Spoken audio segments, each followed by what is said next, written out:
A fisherman in Lake Shelbyville found a trash bag floating on the lake. When he opened, it was the head of a young blonde woman. On September 27, 1996, an abandoned car was found along the interstate near Champaign, Illinois. It was determined that the car was owned by David Swan, who further told police that it was borrowed by his girlfriend, Karyn Slover.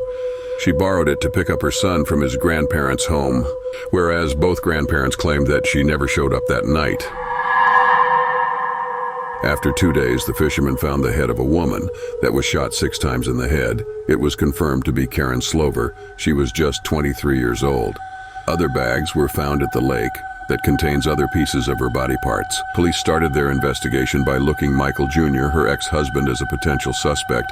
However, he was then eliminated as a suspect as he had an alibi during the time Karyn was disappeared.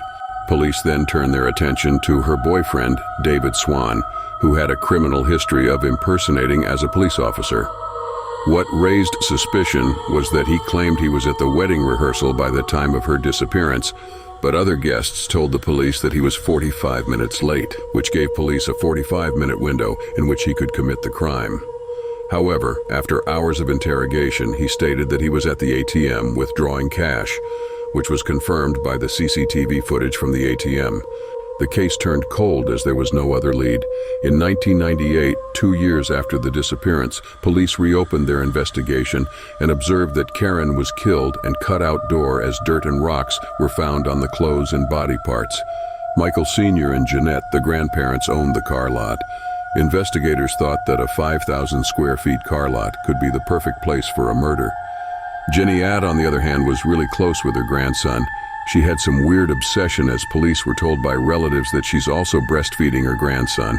Police also found that Karyn had the custody of her child, but grandparents and father had visitation rights. They would look after their grandson when Karyn was working, and she would pick him after work. It was suspicious how Jeanette and Michael Sr. were obsessed for their grandson's custody rather than looking for his betterment.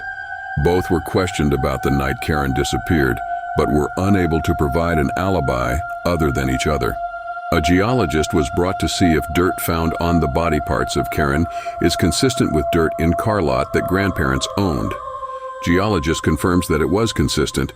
He further added that the small pieces of rocks found on the abandoned car is consistent with the rocks found in the car lot. Upon questioning the neighbors, it was determined that the car lot has been recently renovated, something they never did. At first, it looked like a junkyard, which gives no choice to officer but to further investigate the car lot to find more clues. The United States Army was brought in to dig the 5,000 square feet car lot. After 6 months of digging, buttons were found that matches Karyn's jeans and shirts. Investigators were now sure that this was the place of the murder.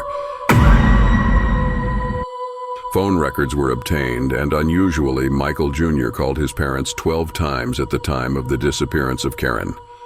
This was the evidence that Michael Jr. may not be the one who murdered her, but definitely assisted his parents. Investigators found dog hair on the duct tape that was used to seal off the garbage bags that contained pieces of Karyn's body. The grandparents had dogs in their car lot, and was further confirmed by DNA that the hair on the duct tape was of one of their dog. Both parents and their son were arrested. They were found guilty for a first-degree murder and were sentenced 60 years in prison each. Prosecutors believe that Karyn came to the grandparents' house to pick up her son, where she was continuously shot at her head by Jeanette. Then Michael Sr. cut her with an electric saw and placed her pieces in different garbage bags and used the duct tape where one of their dog hair attached. He then placed her car on the abandoned road and threw the garbage bags with rocks with the intention of sinking the bag. But the bloating after death floated the bag, and it was found by the fisherman.